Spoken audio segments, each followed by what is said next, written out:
ರಾಜ್ಯದಲ್ಲಿ ಪೆಟ್ರೋಲ್ ಮತ್ತು ಡೀಸೆಲ್ ಬೆಲೆ ಏರಿಕೆ ಮಾಡಿರುವ ಕಾಂಗ್ರೆಸ್ ಸರ್ಕಾರದ ನಡೆಯನ್ನು ಖಂಡಿಸಿ ಕಳೆದ ಸೋಮವಾರ ಬಿಜೆಪಿ ರಾಜ್ಯಾದ್ಯಂತ ಪ್ರತಿಭಟನೆ ನಡೆಸಿತ್ತು. ಇದೀಗ ಎರಡನೇ ಹಂತವಾಗಿ ನಾಳೆ ರಾಜ್ಯದ ಎಲ್ಲಾ ಜಿಲ್ಲೆಗಳಲ್ಲೂ ಪ್ರತಿಭಟನೆ ಹಮ್ಮಿಕೊಳ್ಳಲಾಗಿದೆ. ಕೊಡಗಿನ ವಿರಾಜಪೇಟೆ ಮತ್ತು ಸೋಮವಾರಪೇಟೆಯಲ್ಲಿ ಬೃಹತ್ ಪ್ರತಿಭಟನೆ ನಡೆಯಲಿದೆ ಎಂದು ಬಿಜೆಪಿ ಜಿಲ್ಲಾಧ್ಯಕ್ಷ ನಾಪಂಡ ರವಿ ಕಾಳಪ್ಪ ಸುದ್ದಿಗೋಷ್ಠಿಯಲ್ಲಿ ತಿಳಿಸಿದರು. ಲೋಕಸಭಾ ಚುನಾವಣಾ ಫಲಿತಾಂಶದ ಬಳಿಕ ಸಿದ್ದರಾಮಯ್ಯ ನೇತೃತ್ವದ ಕಾಂಗ್ರೆಸ್ ಸರ್ಕಾರ ವಿಚಲಿತಗೊಂಡಿದೆ. ಏಕಾಏಕಿ ಪೆಟ್ರೋಲ್ ಮತ್ತು ಡೀಸೆಲ್ ಬೆಲೆ ಏರಿಸಿ ಜನಸಾಮಾನ್ಯರಿಗೆ ತೀವ್ರ ಹೊಡೆತ ನೀಡಿದೆ. ಸಾಗಾಣಿಕಾ ವೆಚ್ಚ ಹೆಚ್ಚಾಗಿ ದಿನಬಳಕೆ ವಸ್ತುಗಳ ಬೆಲೆಯೂ ದುಬಾರಿಯಾಗಿದೆ. ಆಟೋ, ಟ್ಯಾಕ್ಸಿ ದರವೂ ಹೆಚ್ಚಾಗಲಿದೆ. ಆದ್ದರಿಂದ ಕೂಡಲೇ ಪೆಟ್ರೋಲ್ ಮತ್ತು ಡೀಸೆಲ್ ಬೆಲೆ ಇಳಿಸುವಂತೆ ಒತ್ತಾಯಿಸಿ ಜನರ ಪರವಾಗಿ ಬಿಜೆಪಿ ಪ್ರತಿಭಟನೆ ನಡೆಸುತ್ತಿದೆ ಎಂದರು.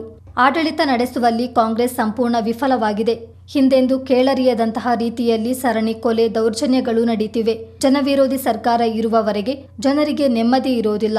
ಸಾಧ್ಯವಾದರೆ ಬೆಲೆ ಇಳಿಕೆ ಮಾಡಲಿ, ಇಲ್ಲದಿದ್ದರೆ ಅಧಿಕಾರದಿಂದ ಕೆಳಗಿಳಿಯಲಿ. ಮುಖ್ಯಮಂತ್ರಿ, ಉಪಮುಖ್ಯಮಂತ್ರಿ, ಗೃಹ ಸಚಿವರು ಸೇರಿದಂತೆ ಎಲ್ಲರೂ ರಾಜೀನಾಮೆ ನೀಡಲಿ ಎಂದು ರವಿ ಕಾಳಪ್ಪ ಒತ್ತಾಯಿಸಿದರು. ಮೊನ್ನೆ ನಾವು ಜಿಲ್ಲಾ ಮಟ್ಟದಲ್ಲಿ ಒಂದು ಪ್ರತಿಭಟನೆಯನ್ನು ಕರ್ನಾಟಕ ರಾಜ್ಯ ಸರ್ಕಾರದ ವಿರುದ್ಧ ಮಾಡಿದ್ದೇವೆ. ವಿಚಾರ ಪೆಟ್ರೋಲ್ ಮತ್ತು ಡೀಸೆಲ್ ಬೆಲೆಯ ಏರಿಕೆಯನ್ನು ವಿರೋಧಿಸಿ. ಈಗಾಗಲೇ ಒಂದು ರಾಜ್ಯ ಸೆಸ್ ಹಾಕೋದ್ರಲ್ಲಿ ಒಂದು ಅರ್ಥ ಇರ್ತದೆ. ನಮ್ಮ ಕರ್ನಾಟಕ ರಾಜ್ಯ ಡೀಸೆಲ್ಗೆ ಪೆಟ್ರೋಲಿಗೆ 3 ರೂಪಾಯಿ, ಡೀಸೆಲ್ಗೆ 3.5 ರೂಪಾಯಿ ಹೆಚ್ಚಿಸುವ ಮುಖಾಂತರ ಒಂದು ರೀತಿಯಲ್ಲಿ ಬರೀ ಪೆಟ್ರೋಲ್ ಡೀಸೆಲ್ ಬೆಲೆ ಏರಿಕೆ ಅಂತ ನಮಗೆ ಕಾಣ್ತೇವೆ ಮೇಲ್ನೋಟಕ್ಕೆ. ಆದರೆ ಇಡೀ ಜೀವನದ ಒಂದು ಮಟ್ಟವನ್ನೇ, ಒಂದು ಬೆಲೆ ಏರಿಕೆಯನ್ನು ಎಲ್ಲದಕ್ಕೂ ಮಾಡಿದಂಥದ್ದು ಇದೊಂದು ಪರೋಕ್ಷವಾಗಿ ಗೊತ್ತಾಗುವಂಥದ್ದು.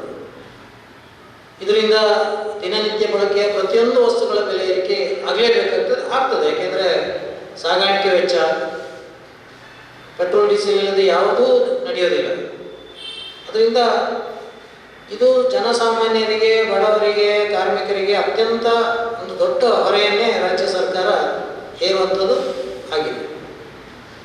ಇದನ್ನು ವಿರೋಧಿಸಿ ಇಡೀ ರಾಜ್ಯದಲ್ಲಿ ಮೊನ್ನೆ ಪ್ರತಿಭಟನೆ ಆಗಿದೆ. ತುಂಬ ಒಳ್ಳೆಯ ಸ್ಪಂದನ ಸಿಕ್ಕಿದೆ. ಜನರೆಲ್ಲರೂ ಸರ್ಕಾರದ ವಿರುದ್ಧ ಆಕ್ರೋಶಭರಿತರಾಗಿ ಇದರಲ್ಲಿ ಪಾಲ್ಗೊಂಡಿದ್ದಾರೆ. ಆದರೆ ಸರ್ಕಾರ ಇದನ್ನು ಒಂದು ರೀತಿಯಲ್ಲಿ ಕಡೆಗಣನೆ ಮಾಡಿ ಏನೂ ಅಲ್ಲ ಅಂತ ಹೇಳೋ ರೀತಿಯಲ್ಲಿ ಅದಕ್ಕೆ ಯಾವುದೇ ರೀತಿಯಲ್ಲಿ ಇದನ್ನು ಹಿಂಪಡೆಯುವಂಥದ್ದಾಗಲಿ, ಅದ್ರ ಬಗ್ಗೆ ಯಾವುದೇ ರೀತಿ ಚಿಂತನೆ ಮಾಡೋ ಗೋಷ್ಠಿಯಲ್ಲಿ ಅವರಿಲ್ಲ ಅಂತ ಹೇಳುವಂಥದ್ದು ಕಾಣ್ತಾ ಇದೆ. ಅದನ್ನು ಮೊನ್ನೆಗೆ ನಾವು ಹೇಳಿದ್ದೇವೆ, ಇದು ಮೊದಲ ಹಂತದ ಹೋರಾಟ. ಸರ್ಕಾರ ಏನಾದರೂ ಇದರ ಬಗ್ಗೆ ಸ್ಪಂದನ ಕೊಡದಿದ್ರೆ, ಈ ಬೆಲೆ ಏರಿಕೆಯನ್ನು ಹಿಂದಕ್ಕೆ ಪಡೆಯದಿದ್ರೆ ಮುಂದಿನ ಹಂತದ ಹೋರಾಟವನ್ನು ನಾವು ಮಾಡ್ತೇವೆ ಅಂತ ಹೇಳುವಂಥದ್ದು ಮೊನ್ನೆ ಸೂಚನೆಯನ್ನು ಕೊಟ್ಟಿದ್ದೇವೆ. ಅದರಂತೆ ಇವತ್ತು ನಾಳೆ ಇಡೀ ಕರ್ನಾಟಕದಲ್ಲಿ 224 ವಿಧಾನಸಭಾ ಕ್ಷೇತ್ರಗಳಲ್ಲಿ ಮತ್ತೊಂದು ಸಲ ರಸ್ತೆ ತಡೆ ಮಾಡುವ ಮುಖಾಂತರ ಮತ್ತೊಂದು ಹಂತದ ಹೋರಾಟಕ್ಕೆ ನಾವು ಈಗ ನಾಳೆ ಅಣಿಯಾಗಿದ್ದೇವೆ. ಹಾಗೆ ಕೊಡಗು ಜಿಲ್ಲೆಯಲ್ಲಿ ವಿರಾಜಪೇಟೆ ಮತ್ತು ಮಡಿಕೇರಿ ಕ್ಷೇತ್ರದ ಸುಮಾರಪೇಟೆಯಲ್ಲಿ, ಅಂದರೆ 2 ಕ್ಷೇತ್ರ ಬರುತ್ತೆ, ವಿರಾಜಪೇಟೆ ಕ್ಷೇತ್ರ ಮತ್ತು ಮಡಿಕೇರಿ ಕ್ಷೇತ್ರ. ಅದರಿಂದ ವಿರಾಜಪೇಟೆ ಮತ್ತು ಸುಮಾರಪೇಟೆಯಲ್ಲಿ ನಾಳೆ ಈ ಪ್ರತಿಭಟನೆಯನ್ನು ಪಕ್ಷದ ಕಾರ್ಯಕರ್ತರು, ಎಲ್ಲ ವಾಹನ ಚಾಲಕರು, ಆಟೋ ಚಾಲಕರು, ಸಾರ್ವಜನಿಕ ಬಂಧುಗಳ ಸಹಕಾರದೊಂದಿಗೆ ಈ ಕಾರ್ಯಕ್ರಮವನ್ನು ಮಾಡ್ತಾ ಇದ್ದಾರೆ.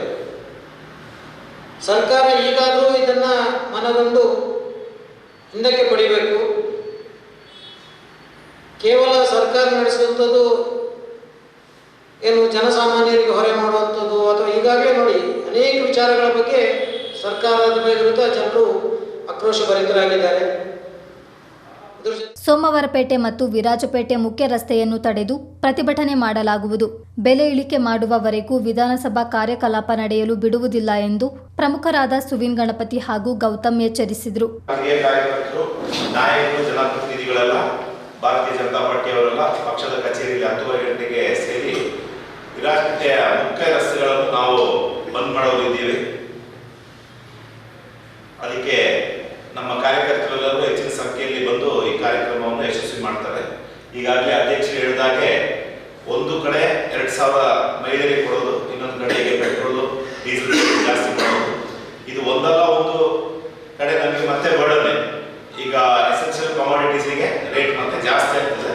ಆಗ ಎಲ್ಲ ನಾವೇ ತಾಪತ್ರಯಕ್ಕೆ ಒಳಗಾಗಬೇಕು. ಅದಕ್ಕಾಗಿ ಅಧ್ಯಕ್ಷರು ಹೇಳಿದಾಗೆ ಮುಂದಿನ ದಿನಗಳಲ್ಲಿ ನಾವು ವಿರಾಜಪೇಟೆ ಮಂಡಳದಲ್ಲಿ ಎಲ್ಲ ಗ್ರಾಮ ಪಂಚಾಯಿತಿಗೆ ಹೋಗಿ ಅವರಿಗೆ ಒಂದು ಅವೇರ್ನೆಸ್ ಅನ್ನು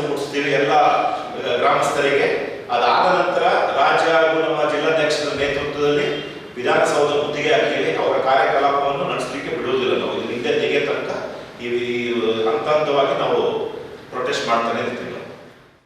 ತಡೆಗಟ್ಟಿ ಅದ್ರ ಮುಖಾಂತರ ಪುನಃ ಕಾಲ್ನಡಿಗೆಯಲ್ಲಿ ನಾವು ತಹಶೀಲ್ದಾರ್ ಕಚೇರಿಗೆ ಹೋಗಿ ಮನವಿಯನ್ನು ಸಲ್ಲಿಸ್ತಾ ಇದ್ದೀವಿ. ಸುದ್ದಿಗೋಷ್ಠಿಯಲ್ಲಿ ಪಕ್ಷದ ಮುಖಂಡರಾದ ಮಹೇಶ್ ಜೈನಿ, ಉಮೇಶ್ ಸುಬ್ರಮಣಿ, ನಾಗೇಶ್ ಕುಂದಲ್ಪಾಡಿ ಹಾಜರಿದ್ದರು.